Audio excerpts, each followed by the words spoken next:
Hey guys! Today I wanted to do another read through one of my old ballet journals, and this is one of my very first ballet journals. I do love all of my teenage artwork. This kind of collage thing is what I was super into at the time. I had a whole wall dedicated to ballet where I would just cut things out of magazines and playbills and plaster it all over the place. So yes, this brings me back. So I have a lot of notes just like randomly scattered about. It says, work on your artistry, color it, show me something new, approach it artistically. Tricks are tricks, you have to really have something. And man, this sounds really reminiscent of Larry Long to me. I couldn't say for sure, but I definitely remember hearing that. I definitely remember actually really appreciating that statement because as a late starter, I felt like I couldn't do a lot of tricks right away, but I was so passionate about dancing that it made me feel like I could really put that into it. You can really put your artistry and your passion into it. You don't have to worry about getting your leg to 180 degrees. Then it says passe. Feel your inner thigh drawing it up. Go through susu. Push the hip forward to feel that standing leg flat.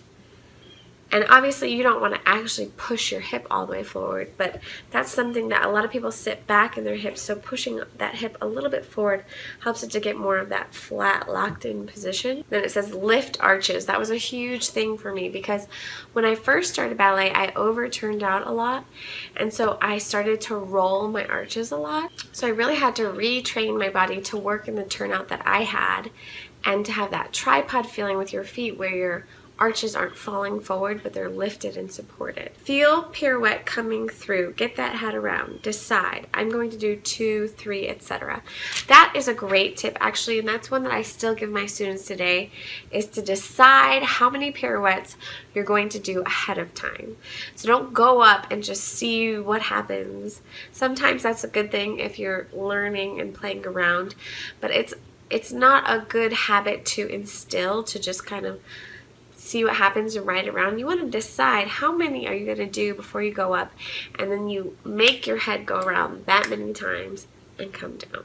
I have a lot of these combinations here from one of the first ballet schools that I went to had set combinations. So they had set combinations at the bar and in center, and so you'll see some of these named like the big one and stuff like that, and it really helped me not only to write them out, but to write out, you know, right, left, that sort of thing. You'll see here right, left, left, left, left, left, right, right.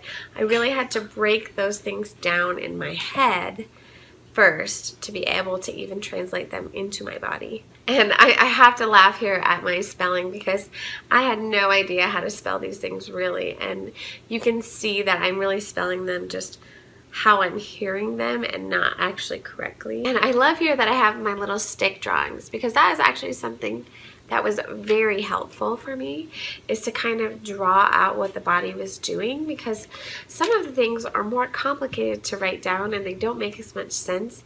But visually, if you can draw a little drawing with the arrows, I found that really helpful. So this is just like a really simple floor stretch, but you'll see I have a little stick drawing, and then it has like the right arm, the right leg, the left arm, the left leg, so that I could go home and really figure it out, so that the next time I came to class I knew better what I was doing. And then I have a little stick foot drawing here of a jeté batu to show where you're beating and where you're landing. I remember that being really confusing for me when I first started. And then here it says balances. Feel the working leg pushing into the floor while simultaneously pulling up through the hamstring. Ribs, back, arm, head. Don't lift the ribs. Keep them closed but not tucked. Knit them together.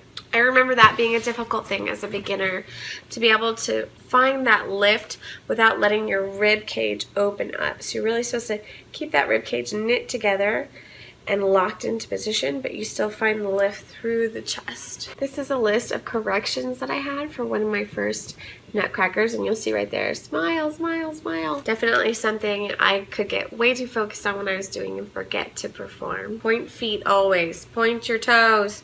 Point your toes. That's so important in everything. I have more corrections here from Italian and Waltz of the Flowers. And this is a little stick drawing from our snow choreography. I love my spelling there of sachet, which is really chassé, but you know, you live and you learn. Alright guys, that's it. I hope that you enjoyed this. This was a smaller notebook because I ripped out a lot of pages throughout the years, but I still thought it was a good one to show you because it's one of my first notebooks, and I really love how I have all of the stick drawings in here and how I really broke things down into right and left, simple terms, whatever I needed to be able to be more successful the next time I went to class. Also, I love being able to show you some of my early ballet spellings because, hey, you know what you know when you know it, and you just write the best you can, and it doesn't matter if it's perfect or not. It's all part of the learning process. So I hope you liked this. If you did, please give it a thumbs up. If you haven't subscribed already, I would love to have you as a subscriber. I'd love to have a comment below. Tell me, what is one of the things that you have found hardest or that you did find hardest as a beginner ballet student? Leave that in the comments below. I love to hear from you guys. You're the best, and I will see you next time.